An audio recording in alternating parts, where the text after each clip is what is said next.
We have a very quick presentation for you all, and then we'll also show our virtual recruitment video as well at the end. And if any students have any questions, you can either email me or Mr. Young, which we'll provide, or you can ask it towards the end. As she said, if you heard, we do have an hour today. So, greetings from Baton Rouge, Louisiana. So it's 2 o'clock here.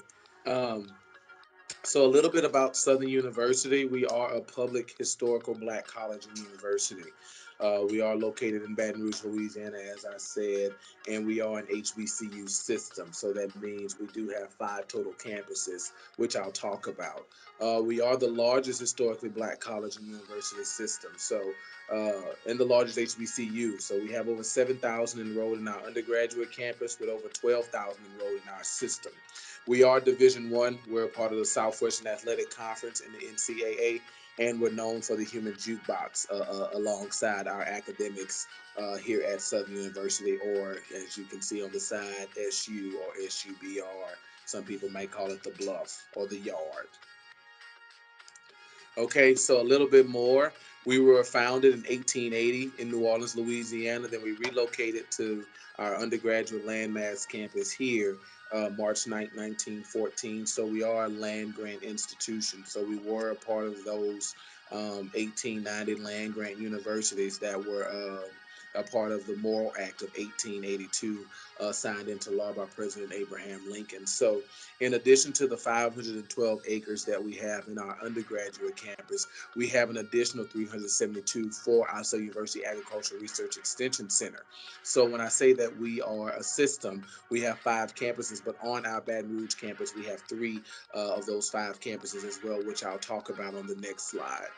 13 student residential halls. It's not a requirement to stay on campus, but we do heavily encourage students staying on campus, especially that freshman year, because not only is there a correlation between academic success and staying on campus your freshman year, but there also helps with the matriculation and navigation in your first year, and makes that transition much more easier when you're surrounded by those resources on campus and can have more access to them because you don't have to travel to and fro. It's already here in front of you.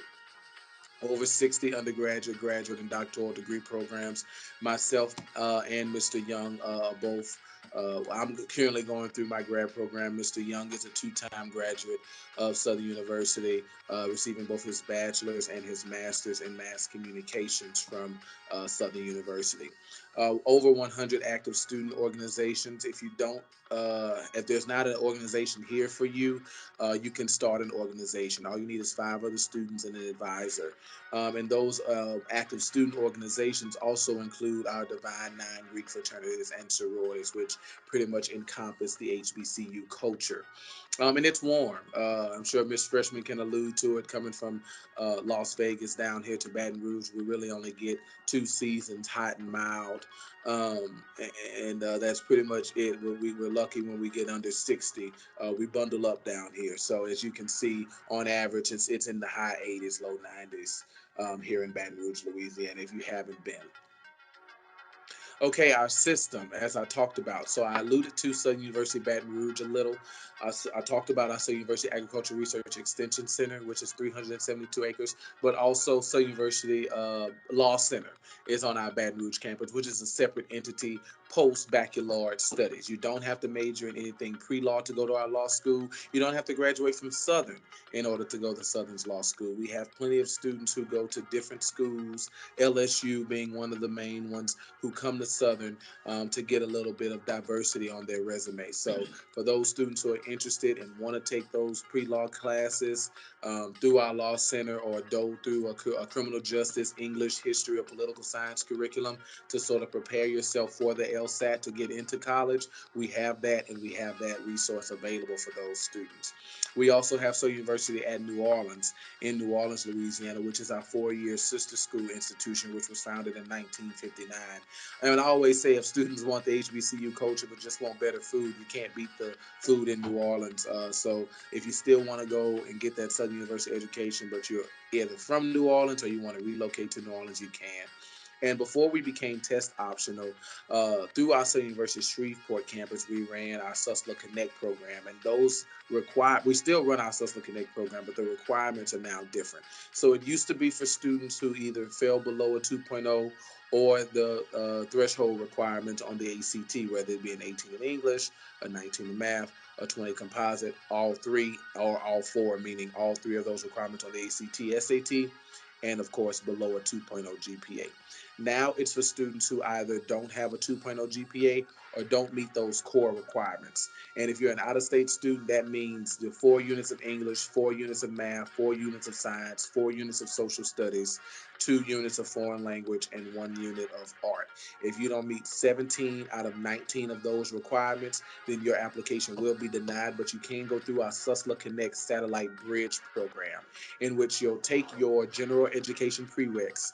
You want to go make sure you take a college level English and math, and you also want to make sure that you keep above a 2.0 GPA. Once you complete those requirements, you can transfer over to SUBR and finish your matriculation at SUBR. Some students get their associates from SUSLA. Some students jump straight into their major once they finish the SUSLA Connect program. So it does not alter you from your graduation rate unless you're going in taking a heavy load of developmental courses, or unless you go in and don't take a heavy load of courses and you take it at your own pace, which it is at your own pace. So that's a little bit about Southern University of Shreveport. That's the same thing. This is our recruitment staff, of course. Myself, Mr. Young, are on this call, and of course, Ms. Shelton is also a part of recruitment as well. So, Mr. Smith, let me ask a couple of questions as a follow-up to your presentation. I know some schools are waiving ACT, SAT. Has Southern gotten it because of COVID? Are you all a school that is waiving those tests, or are those still required as of right now? We are test optional, which Okay. means that if you don't have ACT or SAT scores and don't want to take developmental English and math, but can't subsequently register for any ACT or SAT testing dates that are coming up, we encourage those students who don't want to take developmental courses to take the AccuPlacer, which is next generation writing and quantitative reasoning and analysis. So that's math and English. That way we can place you in your college level English and math. Now, if you have a score on file, a score is better than no score, because then we can see if you are developmental. However, if you want to test out of developmental, take the AccuPlacer if you're not available to take the ACT or SAT, but you can be admitted without test scores. Also, another way to sort of navigate that is if students are doing dual enrollment. We accept those dual enrollment credits. Let's say they take English composition, or and they took college mathematics in high school. Submit that transcript with your high school transcript, and that way you can jump straight past your college level English and math, so it wouldn't be so heavily reliant upon your test scores, because as we know, those test scores, Ms. Hughes, are everyone's main concern in terms of not only getting admitted to college, but also scholarship information as well. And so that's important to know, because a lot of our scholarships are still requiring test scores as well. I know for students who want to come to Southern and do nursing, in order to get into the nursing school, let's say you were admitted during these pandemic semesters or academic terms, the nursing school would still require your ACT score in order to get into the nursing school. So their requirements are still the same, regardless of if you were admitted without test scores or not. So I know someone recently graduated from Southern and came back to go to nursing school, and they needed to retake or resubmit their ACT test scores, because you still must have, I believe it's an 18 composite and a 2.6 GPA in order to get into our nursing school. So we are test optional, but the best thing I can do, I can advise, is either try to take the ACT or SAT. If you haven't scored well, submit the score that you do have. And if you know that you won't be able to either retake the ACT or SAT, or you're not happy with your score, register for the AccuPlacer as soon as possible and take it as many times as you can. Absolutely, and thank you for covering that, because I think that is important. CSN At CSN, we have a big health science program here, and nursing students are always, definitely of the high number. So I'm glad you said that, because if there are some students out here that are interested in maybe going to Southern for the nursing school, they at least know that information, that they definitely will need their ACT scores. I was definitely looking at your engineering and your computer science progress. Here at CSN, we do offer computer information and technology, but they're more like your 2-year degrees. But Mhm. we do have some students that do later on want to go into cybersecurity and do take the 2-year programs. And our only option really here in the state of Nevada would be either go to Reno or go to UNLV. Mhm. And so we always are looking for opportunities. So if you have any more information on like your STEM program that you Yeah. have, which I know every college across the country, including us, we're trying to figure out ways to get African American students to jump into those programs because there's so much funding out there with the McNair Yes. scholarships and other things like that. So if you could definitely give us some conversation on, Yes, how sir. do you how to outreach to those particular students. And that's a perfect segue. I do want to jump back real quick and say the first time students take the AccuPlacer, it's free. So it is no test, no price on that test the first time. But that's a perfect segue to this next slide in terms of STEM, in terms of our engineering. So Southern University of Baton Rouge produced top 10% of Black engineers in the nation annually. And so we offer through cross registration with Louisiana State, we offer chemical engineering. And on this campus, we offer civil, electrical, mechanical, and even nuclear engineering as well. And as you can see, we have those direct partnerships on our campus with DXC Technology, with Energy. And as you alluded to perfectly, we have so many dollars, millions of dollars, literally, as I spoke with Mr. Levy, our scholarship coordinator, that goes unawarded, not because they're holding on to the money, but because students don't even know that the money is out there, especially in that field. As you talked about with computer science, we're one of only 2 schools in our state to offer a degree in cybersecurity, a 4-year degree in cybersecurity since fall 2018. And it's a very, very popular major, not only because of everything that's going on, but because these STEM companies want diversity.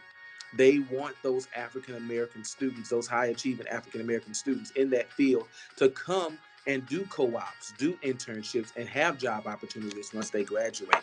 Also, we also offer mobile application development. So if you want to do a mobile application like Zoom or Microsoft Teams, who knew how vital Zoom would become after the pandemic? Information systems. If you want to learn about databases and program applications, you can do information systems. And we also offer data science and analytics. So if you want to learn more about data, spreadsheets, how to analyze spreadsheets, you can do that as well. So through computer science, just like engineering, we offer 4 different majors, 4 different concentrations within that, alongside our nursing program, which students know about as the #1 nursing program in the state, alongside our law program, which is also one of the top in the state. And both of those, if you come to Southern, are the most affordable in terms of 4 years, or in terms of your three at minimum years in law school. And then, of course, to pretty much elaborate a little bit more for those other students, we're the only HBCU to offer a degree in philanthropy. So if you want to do nonprofit management, you want to do entrepreneurship, real estate agency, stuff of that nature, and don't want to go through our College of Business, you can go through our Boundary Center of Philanthropy. But through our College of Business, we offer accounting, finance, marketing, and management with concentrations in sales. If you want to do sales when you graduate, concentration in supply chain management, who gets what and when, supply chain if you want to run a company, and human resources. So if you want to graduate and go work at a company in their human resources department to sort of give other people a chance at their dream, you can do that through our College of Business as well. Absolutely. And Mr. Smith, I don't know if you know, slide back a little bit so we can see your beautiful face. We only can Oh, see like, yeah. So I want to make sure okay. people get to see you. So thank you, Thank thank you, you. thank you. No problem. Myself and Mona Johnson, who's also on this call, had an opportunity to talk to Chancellor Pierre earlier this year, and we were amazed that I didn't know that Southern was a system. That Mm-hmm. was just really just fascinating to me, even coming from being an HBCU graduate. Well, one of the things I definitely want to share that I think which makes HBCU so unique, and while we're definitely talking about the transfer piece, I could not leave without having a conversation about the career piece, and you touched on it in just your conversation about co-ops. before I left for college, I never knew what a co-op was, and a lot of people may not understand what that technology, what that terminology is. And it's basically that a company will contact the school and said, "Hey, we have some internship opportunities that are paying, but that student needs to come here." Most of them do pay for room and board. I know a couple of my friends actually pay for room and board. And what's the beauty of them is that when you graduate, they already want to hire you because you already know the system. Mm-hmm. And so if you could kind of talk about that piece about how co-op and students finding jobs and what the careers services office is at Southern, I think that would give insight to some students when they're thinking about going out of state. Yeah, and I'm glad you alluded to that as well. Rather, and especially for transfer students, because when you're a transfer student, you sort of uh, have a little bit more knowledge in terms of what to expect, but you're also in a prime position usually for those internships and co-ops because, as you know, we really start looking for those as students. We really start looking for those internships going into probably our sophomore year or our junior year. So for transfer students, I think that it's important to have your education, of course. If you want to take summer courses, of course you want to do that. But as you alluded to so perfectly, it's so beneficial, but it's also important to know that the resources are there. Because as you said, and if you're saying that, you're not the only one, I'm sure. Mm-hmm. Um, some students, some parents, some transfer students, young and old, because we get non-traditional students as well, don't know about co-ops, job opportunities, and internships. And just like you said, how important and vital those co-ops are. So even if you get an internship or a co-op late, or even if you don't know much about it, it is big for students to know about that through our Career Services Center, so that they can have those opportunities that might not be afforded to other people in a very competitive field. Because when we talk about co-ops and job opportunities and internships within STEM, it's already a very competitive field. So through our Career Services Center, we do offer the handshake, where students can log in and go in and look for those that are unique to them, especially now that we can't do our biannual career fair, in which we would bring those Fortune 500 companies to campus. Of course, with the pandemic, it is sort of everything is virtual now, as this is, but we still bring Handshake to our students so that way they can reach out and have those companies reach out to them so that way they aren't quote unquote affected by what's going on in the country. They can still have access and capitalize off of those resources that are available that a lot of students don't know about because they don't visit our Career Services Center, or a lot of students don't know about because they may be at home because of the pandemic, or they may feel like they aren't quote unquote qualified for a co-op. But you're never qualified for a job until you get in there and learn it. No one is ever qualified until we get in there and learn a system. When we get promoted within our job, it's not because of our knowledge. Well, it is because of our knowledge, but it's not because we may not be qualified or unqualified. It's how long we've learned that system and how confident uh, those supervisors or those parties or entities in place feel giving you more responsibilities in terms of the knowledge of whatever database you're using. And so it isn't just offered to STEM majors as well, because we're trying to also combat the notion that career fairs are just um, centered around or garnered towards STEM majors, which isn't the truth. We want to make sure that students in education have those opportunities as well, that students in maybe political science or history or psychology have those students as well to get that experience. That experience is so important because not everyone wants to be a career student.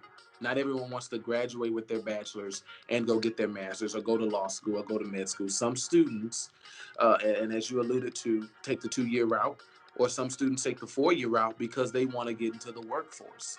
And it's very Absolutely. hard to break those barriers and get into the workforce if you don't have those opportunities to sort of matriculate your way through with experience once you graduate. Yes, it's great to have SGA experience. Yes, it's great to maybe pledge, but these internships and co-ops are really what companies look for in addition to your GPA. And I'm sure Ms. Freshman can allude to it very well, and I can allude to it extremely as well in terms of how important that freshman GPA is and how important it is to make sure that we stress that to both freshmen and transfer students to sort of not deter them, but to say, hey, if you really want to be competitive, focus on your academics. If you're in a STEM field, those opportunities will present themselves over time automatically because, as I can speak from experience, just my professors told me about some things that I didn't know. It wasn't so much I did get some from career services, but my professor was like, "Hey, look into this." So I was able to intern all over the place in my field because my professors reached out to me and because I took those courses seriously. So it's great to talk about them and to tell students about them, but it's also good to give the realistic aspect of we want to see you achieve. We want to put you in a field that's your passion because that's when college becomes easy and achievable. We don't want you to struggle. We don't want you to major in something because you feel like it has a lot of money, or we don't want you to major in something because you feel as though once you finish I'm sorry, we don't want you to major in something because your friend is majoring in it or Yeah. your mom or dad majored in it. And we hate the term, and I never say the term is there's no field in your major because Hmm. that's false. It's really about using your resources throughout your matriculation and making sure you take care of what you need to take care of in the classroom. Absolutely, Malik. And you just touched on some great things that I was really excited to hear. The Southern is using Handshake. CSN, we just started Handshake. We're using it as of this spring. So Okay. just to hear how you are using it in the 4-year environment, I think will help us to be able to promote it as well. Because I'm going to say, hey, you're already in the system. Yeah. So it's the same system, and just to be able to connect students with jobs, as you said, pledging and all that is fine. But at the end of the Yes. day, when you graduate, you got to look out for yourself. Yeah. So I see that you have the residence halls. You getting ready to talk about the dorms? Yes, so this is our freshman dorm layout. Now, as transfer students, you can be a transfer freshman, or you can stay in the freshman dorm, or you can stay in Shade Hall, which is reserved for females, but does go up to the freshman and sophomore level depending on how many credit hours you transfer over with. As we know, it does fluctuate. But the great thing about our dorm layout, it's universal, meaning that if this is you, whether this was Ulysses S. Jones, our male dorm, Toddy Hall, our freshman female dorm, or Shade Hall, our upper graduate, um, our undergraduate sophomore female dorm. So there's no community bathrooms in our dorms and in our apartments. So usually transfer students, if you do decide to stay on campus, you either stay in our freshman sophomore dorm or you can choose to stay in our university apartments, which have 1, 2, and 4 bedroom options available. But let's say you are a transfer freshman. You went to a school for one semester and you're transferring over to Southern in the spring of whatever year, and you want to stay on campus because you're an out of state student. You would move into probably Camille Shade Hall as a female or U.S. Jones Hall as a male.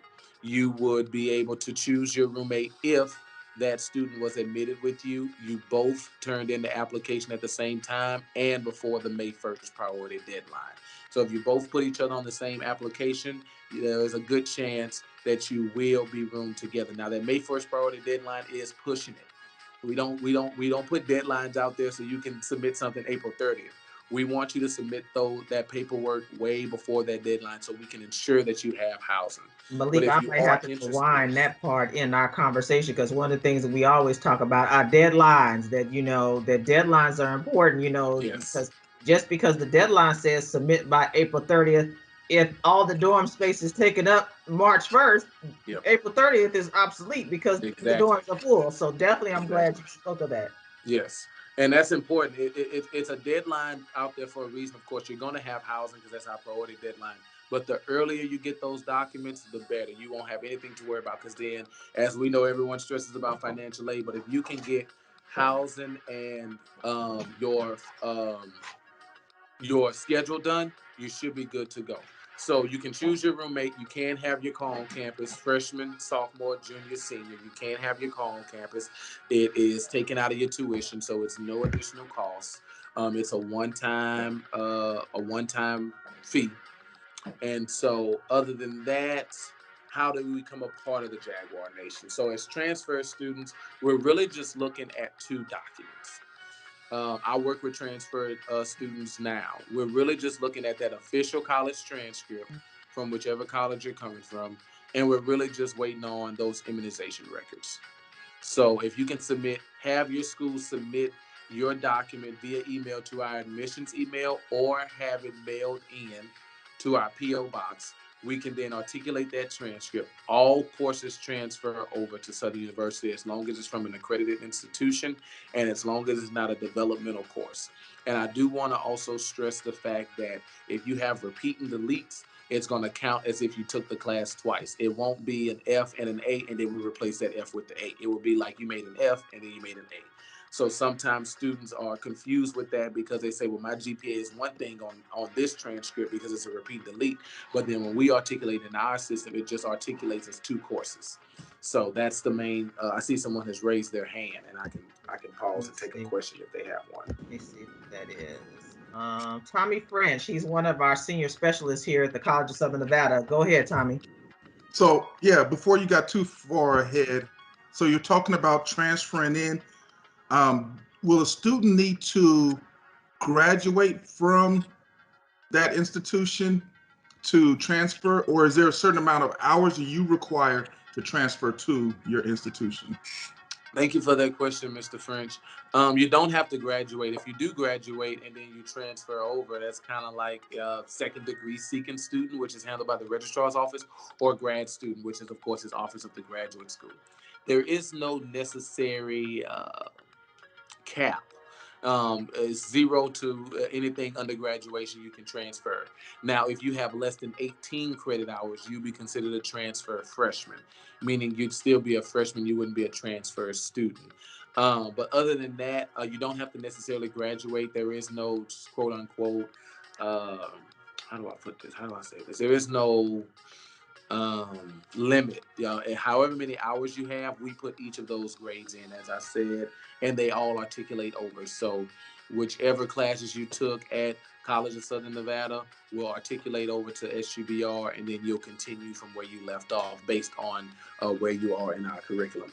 And I'm Under glad you said 18, that. and when I say, oh, I sorry, was going to say, under, Mr. Smith, I'm glad you said that because I wanted mhm. to kind of give you, an idea of some of our population we have at CSN. So that was really important because a lot of students don't want to transfer because they think when they go out of state, oh, my transcript, they're not going to take my credit. So that I think that was really key to say. But we do have dual enrollment students here that are attending high school here in the Clark County School District area, or even some of the private schools that are also taking classes at CSN. But we also have a CSN high school program that students will graduate. They'll be in high school, but they'll take dual credits at CSN and they'll graduate with an AA. Some of them do, but the majority, some don't, and but the majority of them do. So I definitely wanted you to know that we have different groups of students that may actually be looking into Southern. So Tommy, did you have anything? I saw you were following up. Yeah, just so because I was working with a student today, and he's only taken one class this semester, and so I didn't know if in that case would you still just look at that one communication class he's taken, or will you still go off of his high school transcript at that point? Yes. So if they are a transfer freshman, I'm glad you brought that up. So they have under 18 credit hours. So let's say he took one class and it was a 3 credit hour class. We would need then his high school transcript and his test scores to admit him as a transfer freshman because it's as if he's coming to Southern as a freshman. He's just a transfer that didn't have more than 18 credit hours. Also, very important to state is students can get out of state fee waivers as transfers. All that's needed if they are a regular transfer, Mr. French, meaning they meet that above 18 credit hour threshold, 2.0 GPA, C or better in college level English and math. All they need on that college transcript that's sent over is a 2.5 GPA, be enrolled for 15 credit hours here at Southern, and their FAFSA on file must be through Southern. They then keep 15 credit hours each semester or 30 at the end of each spring semester, and they keep their out-of-state fee waiver as long as they have and keep above a 2.5 GPA. But Nice. for that student that is, like you said, one that's a perfect example. One class, 3 credit hours, for example, Mhm. just a high school transcript and the test scores if they have the test scores. Okay, perfect. Thank you. Thank you. And then that's a perfect segue into this screen here. Since we are test optional, if you have those test scores, send those in.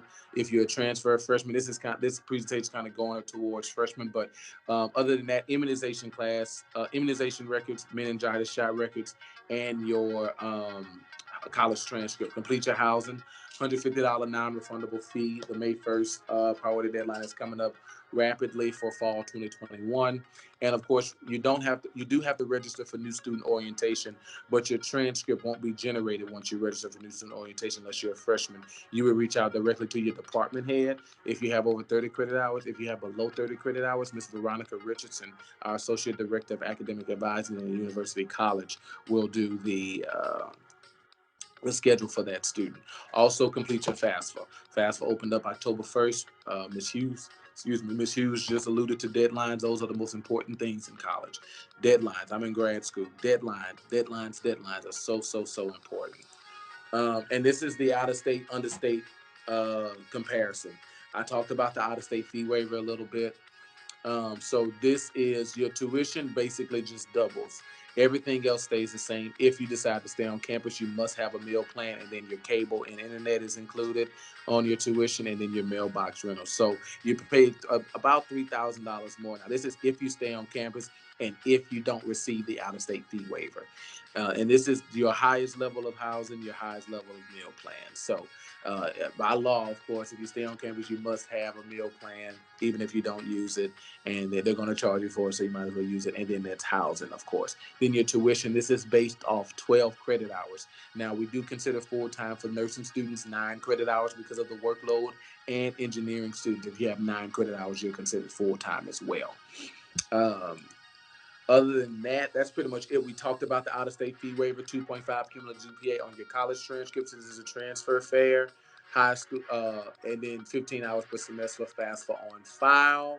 Questions, comments, and concerns. I'll play the video real quick, and I will put me and Mr. Young's email into the chat. And Mr. Smith, I'll let you play your video and then we'll hold off on questions to the end, okay? Okay, sounds good. Let me see here.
All right, that is it for the virtual tour.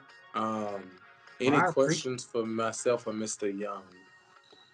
I think we just have one student, Malik. I don't, not Malik. I'm sorry, Mr. Lionel Haley. If they have a question, I will open the floor for them before I introduce Dr. DeCluitt. Give a few seconds. So I was amazed because I actually was on the Southern campus in 1990. I actually came down for a football game, so I actually have been to the Southern University campus. So it definitely has grown since I've been there over 30 something years ago. I definitely appreciate you showing that because it does give an opportunity, especially for HBCUs. They're a lot smaller, but that I think brings to the appeal of the campus because it's more like a family. And Mm-hmm. so I think that's really a good thing to show. With that being said, I'm now going to bring in Dr. DeCluitt. I actually met Dr. DeCluitt do a forum that we were having here at CSN this time last year during, I want to say it was during Black History Month in February, or I can't even remember, but she was on fire in the comments, and I had put in there, something about being a proud HBCU graduate, and she jumped in there and she was like, Jaguar here, Southern University. So I'm definitely glad when I realized you guys were going to come, I knew immediately that I wanted her to jump in and talk about Southern University from an alumni perspective, because especially being from CSN, my students can connect to her as well because there's a Southern alumni graduate here on campus. So with that being said, Dr. DeCluitt, the floor is yours.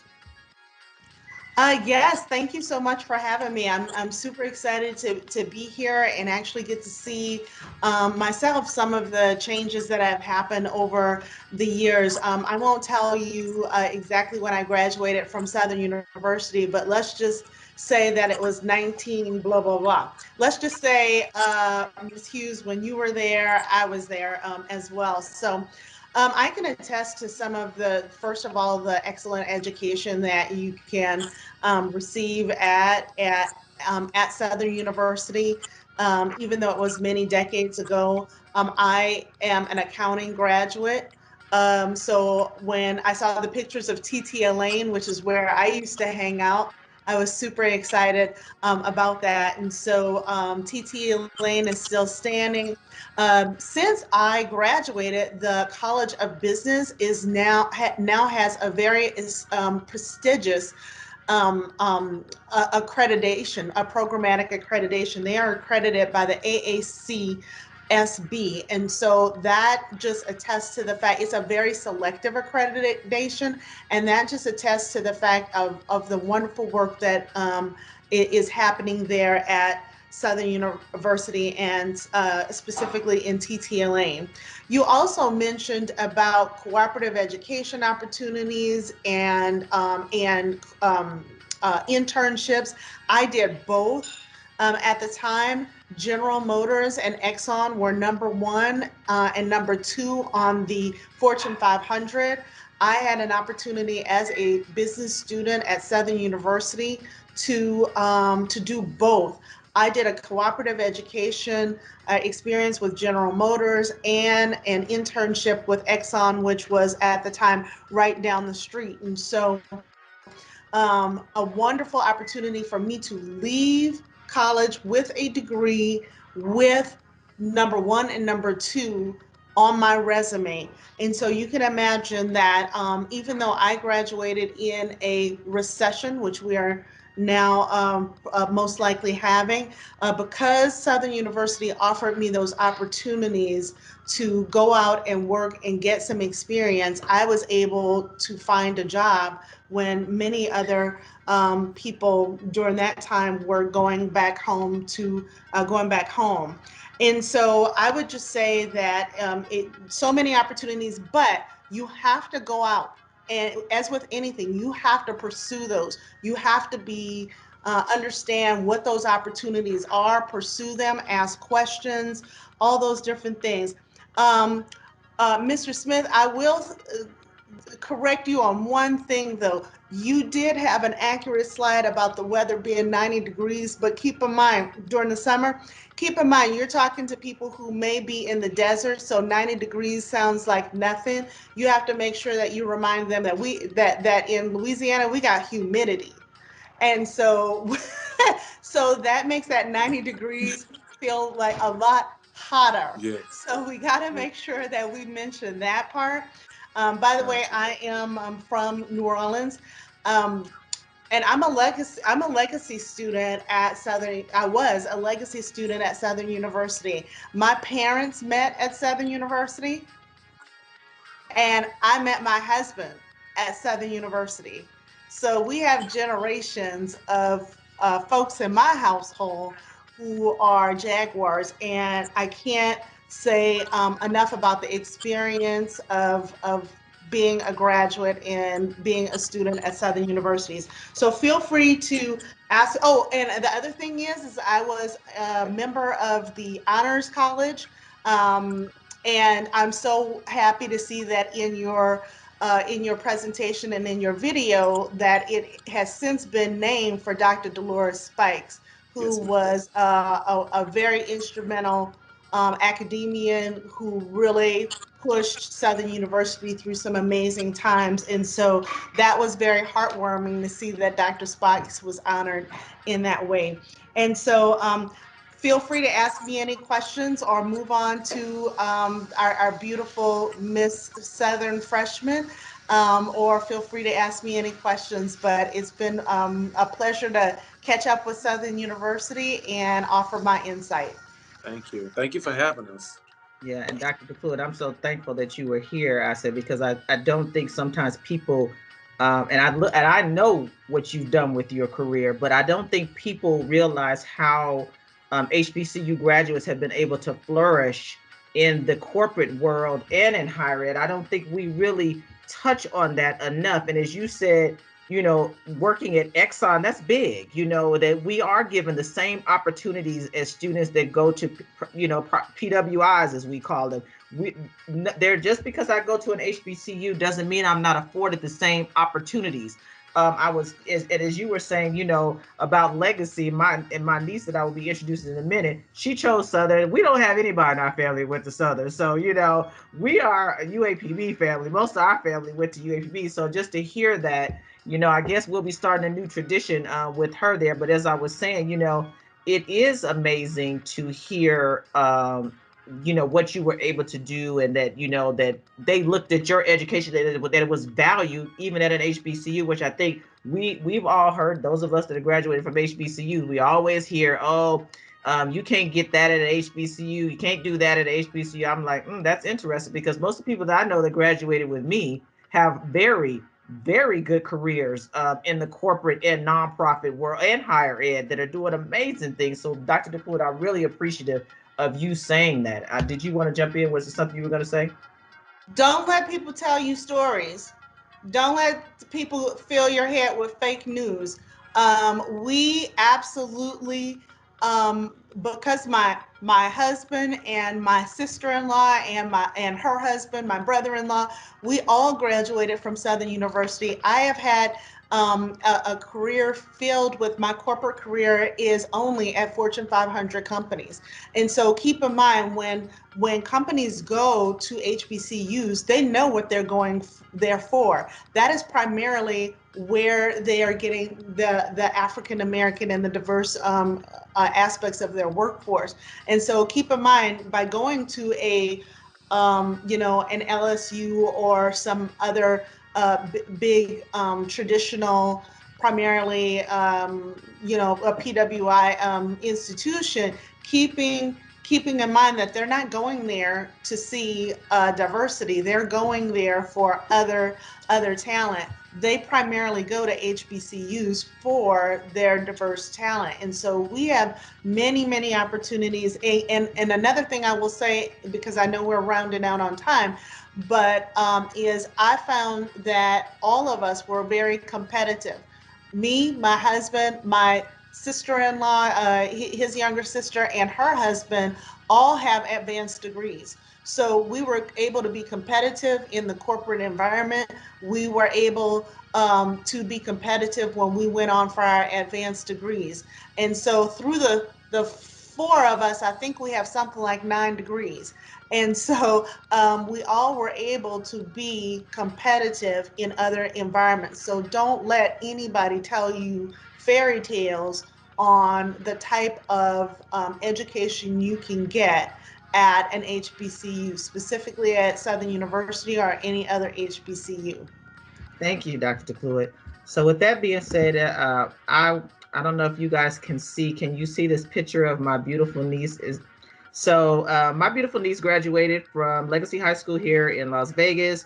She was also Miss Freshman this year. So I asked her to come on today to give a student perspective, because we're all adults and we're a little bit older than most of the students that may be wanting to attend Southern. So I think it was very important for us to have a student perspective. So with that being said, Jasmine Brown, I will give you the floor now. And if you could talk a little bit about dorm life, moving across country, no family being there, and your experience, that I think that would help us to be able to provide some information for students.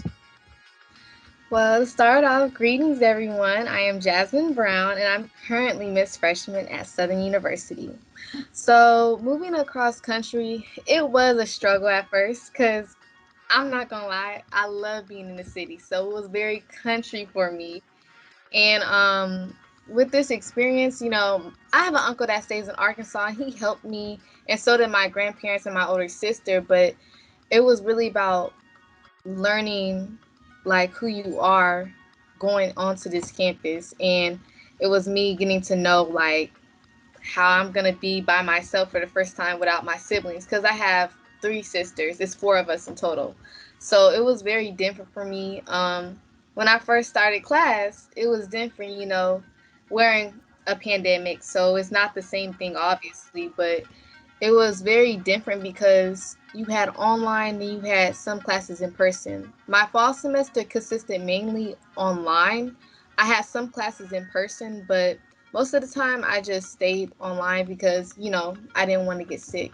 And I pushed it on everyone to get COVID tested, especially now, because we never know if we're going to get shut back down. But getting tested just to make sure yourself is safe, that's the big thing. Like, it's a lot of stuff that you realize you need to take care of when you leave home. Like, you don't have your mom there anymore or your father there to tell you these things. And it's like, okay, I got to take my meds, take this, and I got to keep myself up, because at the end of the day, like my grandpa always tells me, you are representing your family away from home. So that was my biggest thing.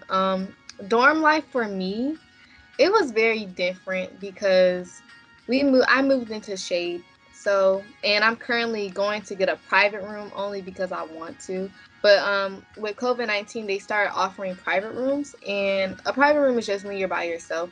You're still in a dorm hall, but um, dorm life, I have a pretty cool roommate. She's actually very clean, which I love, and we're actually really good friends. She's really nice, and we actually understand each other. So she's probably like the coolest person I know, and she's from Homer, Louisiana. So it was very nice to know someone from a different background when I first got there. And what I could say is, like, you know, when I first got there on campus that first day, like you guys said, the temperature change is very real because it is very humid down here. And right now, I like it. I love the weather down here, though. But as far as it goes, when it comes to all the changes that happened to me personally, I feel like Southern was my best decision. Honestly, it made me grow into a better person. I'm still growing, and I could feel the physical and mental changes as I'm growing. And, becoming Miss Freshman, it allowed me to network with a lot of people. And that was really my main goal for this, for coming down here, was to network. So I'm pretty excited about everything else that's going to happen. But networking was my biggest goal coming to Southern, and I pretty much, did my best with that. And I'm still doing my best. And that's all I have to say, y'all. Well, thank you so much. I think it was some major things that came out because I know you personally, and that's one of the reasons why I reached out to you today, is that if those who, because they don't know you, you were very shy. And so when I saw that you ran for Miss Freshman, I was like, what? I mean, but the other thing that I can say, I definitely can see that you've grown a lot just listening to you talk. But the one thing that I definitely wanted to tie back into this conversation was you were so determined to get to Southern that you went out of your way to continue to work with them. And I have to give Southern a lot of credit, is that every time that I'm willing to say this publicly, every time I tried to shut the door, say, go to UAPB, they're the ones offering you money, you would contact Southern and she would say, oh, they're waiving my out-of-state tuition, so now it's cheaper. Then I would say, well, how much money are they giving you? Oh, they gave me another scholarship. I said, well, you still got to pay this. Oh, I don't have to pay anything. It's a full ride. So that's why I know it was meant for you to go, because you were destined to want to be there. You were destined to get there, and they opened every door for you. And and I will say this, is that as we were talking about ACT scores, I have to give Southern a lot of credit, is that they worked a lot with you. Had a one tell them what your GPA was when you graduated from high school. My GPA was a 4.2. I was an advanced honors student in high school, so I graduated top 10% of my class. But with Southern, they waived the ACT and SAT scores, so I ended up having to take the AccuPlacer test, which it worked out fine with me because I didn't have to go into development courses. But it was a big change for me because it wasn't nothing I was expecting. Like, I had to submit my application twice due to the fact that when COVID came around, things were very different. And then my mentor, my high school mentor, Miss Ebony Hodge, she actually got me in contact with the scholarship that I'm on now. I'm an agriculture economics major. So when she gave me the scholarship, Miss Dr. Marshall, she gave me my scholarship the next day. And it was very quick and fast paced, but that's how like when things like that happen, it's for you. Just like my aunt said, it was a very different change, which I'm very thankful for, though. So I do have a couple follow-up questions to you and maybe the Southern staff as well. Definitely CSN, we're known as a minority serving institution, but we're also a Hispanic serving institution, and we may have students outside of African American students that may want to attend Southern. What is the diversity level down there with students? I know that because the chancellor for the law department told us that everyone comes to the law school, but what is the diversity at Southern? The diversity at Southern, to me, as far as what like people that I have seen in my classes, is actually is really diverse. Believe it or not, it's all different types of races down here, and you can actually learn. Like, I was just in TTL Lane the other day, and they have a lot of different language courses you could take, and it's a lot of people that you meet, and they give you their own experience. Like, I know we have a basketball player, number 25. He's from South Africa, and Wow. he is such a good player. But it's just, you see different types of cultures from these people, and it's very interesting. Well, thank you for sharing that, because I definitely don't want to put off the impression that the historically black colleges are only open to African American students. That sometimes is a misconception. I know we had the University of Arkansas at Pine Bluff on last week, and the transfer coordinator, the one that actually did the presentation, was not African American, and she gave her perspective. She's actually from Phoenix. It was a big change for her to go to Pine Bluff, Arkansas, and she's made it her home. She actually pledged AKA. So it's really important, to really share that experience. So, as I close here today, I just definitely wanted to share with you, Mr. Smith, and the rest of the Southern staff that are on here, that I really appreciate you providing a perspective of what Southern is and the opportunity that Southern could present for our students. I think it's really important to be able to open other doors that maybe students did not know existed. Dr. DeClouet, you know how I feel about you. I think you're one of the most amazing people that I've ever met, and I love being in forums with you when you get to talking and you start talking about the Jaguars. And definitely to my niece, especially since it was last minute and I got a hold to her this morning and I asked her to jump on and really give her perspective of a student, because I think we could give all the tours we want, but I think most people really do want to hear what the students have to say. And I know if the Lionel Haley is still on, if there are any questions that you might have, Jasmine, Dr. DeClouet, or Malik, or even the staff here at CSN, I will open it up to you right now.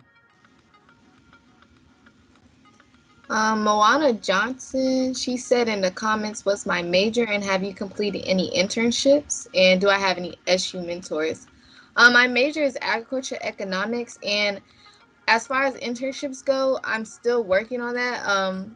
They in the agriculture field, they suggest that we start internships now as freshmen, and so that's what I've been recently trying to get into. We have a lot of career fairs too, so like, and we also partnership with LSU a lot when it comes to ag. So in October we had a really big fair that we did, and that helped a lot when trying to get into internships. And I have an SU mentor. Her name is Miss Cheney. She's actually, her husband's my pastor. So Our yeah, pastor. I've Our known her pastor. for, okay, our pastor, yes, ma'am. And I've known her for a very long time. And I also have Dr. Marshall. She's a very good person. She's in Harold Million, Dr. Million. Those are my professors, and they're very nice. Thank you, Jasmine. So I don't see any more comments, and I don't think that that Mr. Haley has any comments or concerns. So with that being said, thank you all for participating. A great end to our second HBCU. Glad Southern was able to jump on, and I definitely will be reaching back out to you, Malik, because I know we're going to be doing something again, and I'm so excited about the partnerships that I've been able to create over the last few months to be able to provide opportunities for students. I really appreciate you all being here. And with that being said, thank you so much, and I will talk to you all soon. CSN staff, stay on. Have a nice day. Thanks, Jasmine. Thanks, Dr. DeCloyd. You too. Thank you, guys. Thank you. Thank you.